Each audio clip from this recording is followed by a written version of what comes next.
नमस्कार दोस्तों, स्वागत है आपका हमारे YouTube चैनल द मेट्रो वाला में। और इस वीडियो में हम बात करने वाले हैं दिल्ली मेट्रो द्वारा हाल ही में शुरू किए गए टिकट की एक नई तरीके की प्रणाली के बारे में, जिसे हम QR code based paper ticket कह रहे हैं।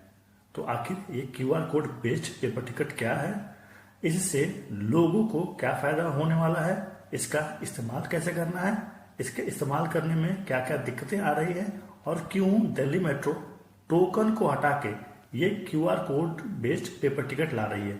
इस तरीके की बहुत सारी जानकारी इस वीडियो में आपको मिलने वाली है, तो प्लीज इस वीडियो में हमारे साथ अंत तक बने रहिए।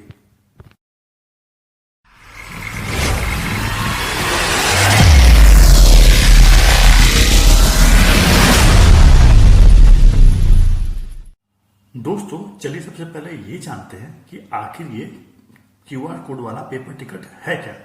देखिए, जैसा कि आपको आपके स्क्रीन पर दिख रहा होगा कि इस तरीके का आपको फिलहाल दिल्ली मेट्रो में पेपर टिकट दिया जा रहा है, अब टोकन नहीं दिया जा रहा है। इस टिकट में किस टाइम पे और किस डेट में टिकट इशू किया गया है, वो कहाँ से कहाँ तक के लिए इशू किया गया है, वो इस टिकट का प्राइस कितना है, ये सारी जानकारी लिखी हुई है।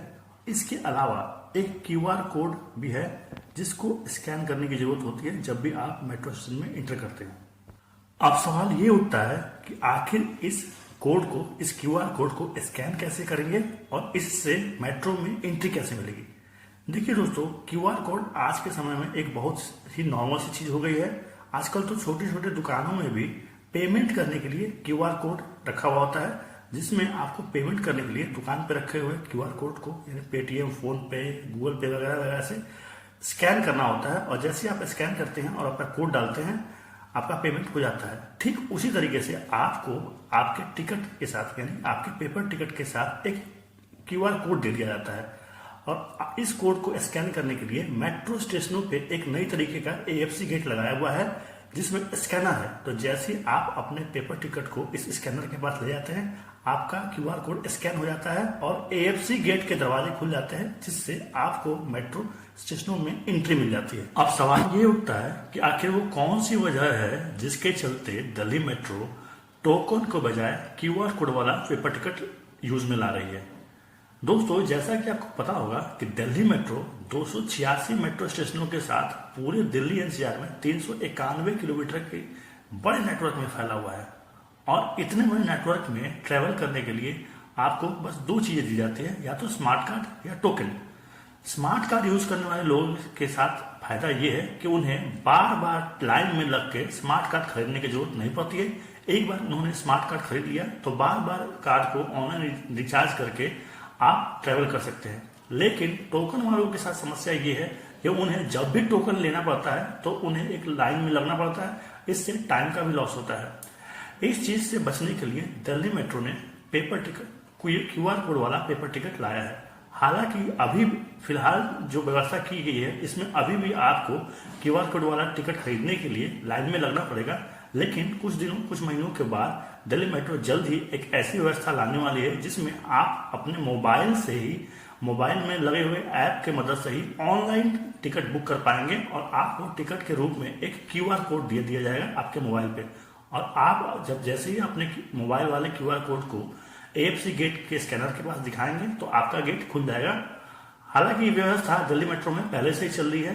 दिल्ली मेट्रो के एयरपोर्ट एक्सप्रेस लाइन पे पहले से ही ये सुविधा जारी कर दी गई है, जिसमें आपको ऑनलाइन तो QR कोड दे दिया जाता है। यहाँ पे दो ऐप हैं। एक पहला ऐप है राइड LR करके एक ऐप है, RID LR, और एक दूसरा पेटीएम के मदद से भी आप दिल्ली मेट्रो के एयरपोर्ट एक्सप्रेस लाइन पे ऑनलाइन टिकट बुक कर सकते हैं, जिसमें आपको टिकट के रूप में QR कोड दिया जाता है।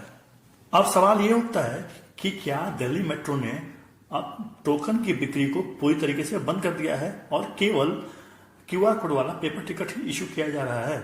इसका जवाब है नहीं। अभी भी QR कोड वाले टिकट के साथ साथ किसी स्टेशनों पे टोकन भी दिया जा रहा है। इसके पीछे बहुत सारे कारण हैं। सबसे पहला, सबसे इम्पोर्टेंट कारण तो ये है कि दिल्ली मेट्रो में जितने भी AFC गेट डिजाइन किए गए थे पहले, वो सारे QR कोड वाले नहीं थे, बल्कि टोकन और स्मार्ट कार्ड के लिए डिजाइन किए गए थे। चूंकि QR कोड एक नई व्यवस्था है, इसीलिए पहले से चल रहे AFC गेट के सॉफ्टवेयर और हार्डवेयर में बहुत सारे बदलाव करने होंगे ताकि वो QR कोड वाला पेपर टिकट को आसानी से एक्सेप्ट कर सके। इसीलिए हर मेट्रो स्टेशनों पे कम से कम एक एंट्री गेट पे और एक एग्जिट गेट पे QR कोड स्कैनर वाला AFC गेट लगा दिया गया है और धीरे धीरे जल्दी ही सारे AFC गेट को QR code enabled AFC gate बना दिया। दिल्ली मेट्रो में पेपर टिकट को पूरी तरीके से लागू करने के लिए दिल्ली मेट्रो को कम से कम 3,300 ऐसे AFC गेट्स हैं जिसके सॉफ्टवेयर और हार्डवेयर में कुछ बदलाव करने की जरूरत पड़ेगी। इसके साथ ही फेज 4 में, दिल्ली मेट्रो के फेज 4 में जितने भी नए मेट्रो स्टेशन बनेंगे उनमें QR code enabled AFC gate ही लगाया जाएगा। चलिए अब बात करते हैं कि ये नई व्यवस्था लागू होने से लोगों को क्या फायदा होने वाला है और अभी फिलहाल लोगों को इसके इस्तेमाल में क्या दिक्कत आ रही है।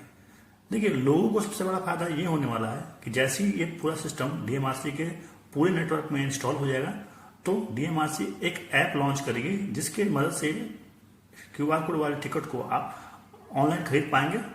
तो इससे लोगों को फायदा ये होगा कि उन्हें बार बार लाइन में खड़े होने की जरूरत नहीं पड़ेगी, उनका टाइम बचेगा। लोगों को इस QR कोड वाले पेपर टिकट का यूज करने में कोई दिक्कत ना हो, इसीलिए दिल्ली मेट्रो ने हर एक स्टेशन के हर एक एंट्री और एग्जिट गेट पे अपने स्टाफ लगा दिए हैं ताकि अगर किसी आदमी को इसके यूज करने में कोई दिक्कत हो तो वो स्टाफ उसकी मदद कर पाए। चलिए अब ये जानते हैं कि क्या इस पेपर टिकट का यूज पहले जो हम टोकन यूज करते थे उसी की तरह यूज किया जा सकता है इसे, या कुछ अंतर भी है।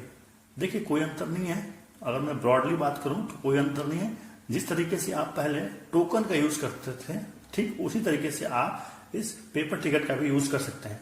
हाँ, इस पेपर टिकट में फिलहाल कुछ लिमिटेशन जरूर है। जैसे कि पहले आप जब टोकन यूज करते थे तो अगर आपने अपने डेस्टिनेशन स्टेशन तक का कोई टोकन लिया है तो आप अपने डेस्टिनेशन स्टेशन से पहले किसी भी स्टेशन पर उतर सकते थे, आपको कोई रोकने वाला नहीं था। लेकिन इस पेपर टिकट में दिक्कत यह है कि ये जिस स्टेशन के लिए इशू किया गया है आपको केवल उसी स्टेशन पे एग्जिट मिलेगा। अगर आप अपने डेस्टिनेशन स्टेशन से पहले भी किसी स्टेशन पे उतरना चाहते हैं तो आपको एग्जिट नहीं मिलेगा। ऐसे केस में यात्रियों की मदद करने के लिए दिल्ली मेट्रो ने ये सुझाव दिया है कि अगर कोई यात्री अपने डेस्टिनेशन स्टेशन से पहले उतरना चाहता है और उसका अगर गेट नहीं खुल रहा है तो वो कस्टमर केयर से कांटेक्ट करेगा और कस्टमर केयर उन्हें एक फ्री एग्जिट देगा, यानी कि बिना कुछ एक्स्ट्रा चार्ज दिए हुए उन्हें एग्जिट करा देगा। इसके साथ ही अगर कोई यात्री अपने डेस्टिनेशन स्टेशन से ज्यादा डिस्टेंस तक की यात्रा कर ली, यानी कि अगर उसने 20 रुपए का टिकट लिया था और उसने 30 रुपए की यात्रा कर ली, तो ऐसे केस में भी ये पेपर टिकट काम नहीं करेगा और AFC गेट के दरवाजे नहीं खुलेंगे। इस केस में भी यात्रियों को पहले की तरह ही जो डिफरेंस ऑफ फेयर है, यानी कि अगर उसने 30 रुपए की यात्रा कर ली है और उसने टोकन और उसने पेपर टिकट 20 रुपए का ही लिया था, तो आपको डिफरेंस ऑफ फेयर है यानी कि 10 रुपए एक्स्ट्रा दे के आपको आसानी से एग्जिट दे दिया जाएगा। अब सवाल ये उठता है कि अगर किसी यात्री ने पेपर टिकट खरीदा और गलती से वो पेपर टिकट उससे खो गया तो क्या होगा।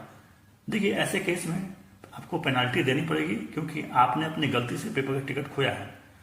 अब दूसरा सवाल यह है कि अगर किसी यात्री ने पेपर टिकट खरीदा और उसने जेब में रख लिया और जेब में रखने की वजह से उसका QR कोड अब या तो भीग गया है या किसी तरीके से खराब हो गया है, डिस्टॉर्ट हो गया है और ये कोड अब एग्जिट गेट पे स्कैन नहीं हो रहा है और एग्जिट गेट के दरवाजे नहीं खुले हैं, तो ऐसे केस में क्या होगा। देखिए, DMRC ने इसके लिए पेनाल्टी का रूल बना रखा है, लेकिन चूंकि ये सिस्टम नया है और अभी लोग इसके यूज करने के लिए यानी QR कोड वाला टिकट यूज करने के आदी नहीं हुए हैं, उनको अभी आदत नहीं लगी, इसलिए फिलहाल DMRC इसके लिए कोई पेनाल्टी नहीं ले रही है। अगर आप उसी स्टेशन से एग्जिट कर रहे हैं जहां तक का आपने टोकन लिया था तो आपको कोई पेनाल्टी नहीं देनी पड़ेगी। आपके टिकट पे लिखे हुए डेस्टिनेशन के आधार पे आपको फ्री एग्जिट दे दिया जाएगा। दोस्तों, आशा करता हूं कि मैंने इस वीडियो में QR कोड पेपर टिकट से संबंधित बहुत सारी जानकारी दे दी है। फिर भी अगर आपको इस टॉपिक से संबंधित कुछ सवाल पूछना हो और आपके मन में कुछ कंफ्यूजन रह गया हो तो आप हमें कमेंट करके पूछ सकते हैं, मैं उसका जवाब जरूर दूंगा। दोस्तों, अगर आपको इस वीडियो का कंटेंट पसंद आया हो तो प्लीज इस वीडियो को लाइक करें, अपने फ्रेंड्स और फैमिली के बीच में शेयर करें और अगर आप इस वीडियो को हमारे चैनल पर पहली बार देख रहे हैं तो प्लीज इस चैनल को सब्सक्राइब करके हमें सपोर्ट करें। मिलते हैं एक ऐसी और इंटरेस्टिंग वीडियो के साथ, तब तक के लिए अपना ध्यान रखें। जय हिंद।